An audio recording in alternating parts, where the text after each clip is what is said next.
দেখতে যেমন লোভনীয়, খেতেও কিন্তু অনেক মজা। আর ছুটির দিনগুলোতে আমরা অনেক কিছু অন্যরকম কিছু ট্রাই করি। সকালে ১ কাপ চা খেয়েই কিন্তু দুপুরে রান্নাবান্না করে বিকালের দিকে আমরা চলে গিয়েছিলাম ছাল্টু মামার বার্গার খেতে।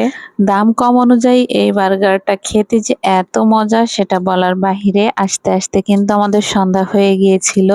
তো এটা হচ্ছে ছাল্টু মামার দোকান। তো আমরা কিন্তু ভিতরে বসে আছি।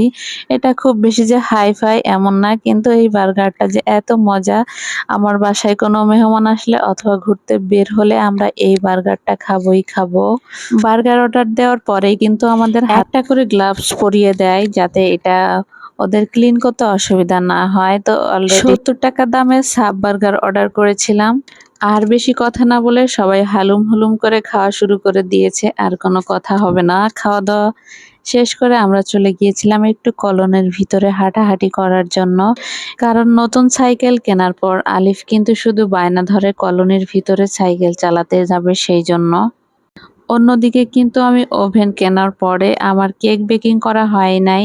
তো লাস্ট একদিন কিন্তু আমি কেক বেকিং করেছিলাম, সেইটাই এটা ভিডিওর সঙ্গে একটু অ্যাড করে দিলাম। অন্যদিকে আলিফ আমাদের কিন্তু আম মেখে খাওয়াবে। এই ভিডিওটা ছিল পরের দিন। তো আম মাখা আমি একটু ভিডিও করে নিয়েছিলাম যেহেতু ও মাখাচ্ছে তাই। তো প্রথমে ও কিন্তু লবণ দিয়ে দিয়েছে, চিনি দিয়ে দিয়েছে। তো আমি যখন ওর দিকে ক্যামেরা ধরি ও কিন্তু একটু ডান্স করতেছিল আর একটু ঢং করে করে কথা বলতেছিল নেচে নেচে। আমগুলো কিন্তু ছুলে দিয়েছে ওর মামা। তো ও চিনি দিল, তারপর হচ্ছে লবণ দিল। এখন পানি দিয়ে একটু হালকা একটু মরিচও দিয়েছি। তো তারপরে কিন্তু এগুলা ব্লেন্ডার দিয়ে ব্লেন্ড করে নিব আমরা। তো পুরাপুরি ব্লেন্ড করব না, এটা হচ্ছে ২-৩ টা প্রেস করলেই কিন্তু একটু মাখো মাখো টাইপের হয়ে যাবে, তখন কিন্তু খেতে ভালো লাগবে। যেহেতু আমগুলো একটু বেশি কাঁচা ছিল তাই। ঘরোয়া কাজগুলো আলিফ কিন্তু করতে বেশ পছন্দ করে। মাঝে মাঝে ও কিন্তু নিজে নিজে চা বানিয়ে খায়, আমাদেরকেও খাওয়ায়। আবার ব্লেন্ডারে কোনো জুস করতে হলে বা লাচ্ছি বানাতে গেলে সেগুলোতেও কিন্তু খুব আগ্রহ দেখায়। আর এই যে ও যে আমের জুস করতেছে এখানেও কিন্তু ওর খুব আগ্রহ। আসলেও কিছু কিছু ছেলে আছে যারা মায়ের কাজে সহযোগিতা করতে পছন্দ করে। তো যাই হোক, এখন ব্লেন্ডারে ২-৩ বার প্রেস করার পর কিন্তু এই যে এভাবে হইছে।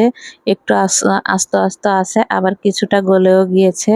তো এখন হচ্ছে ওইটা নামানোর পরে আমি আবার একটু বেশি বোম্বাই মরিচ দিয়ে ঝাল ঝাল করে খেতে চাচ্ছিলাম, সেইজন্য আবার একটু আম দিয়ে তারপরে ব্লেন্ড করে নিচ্ছি। তো আলিফ তো বেশি ঝাল খেতে পারে না, ওকে আগের বারেরটা দিয়েছি। এখন হচ্ছে আমরা এটা মাখিয়ে তারপরে খাবো। এটা অনেক মজা।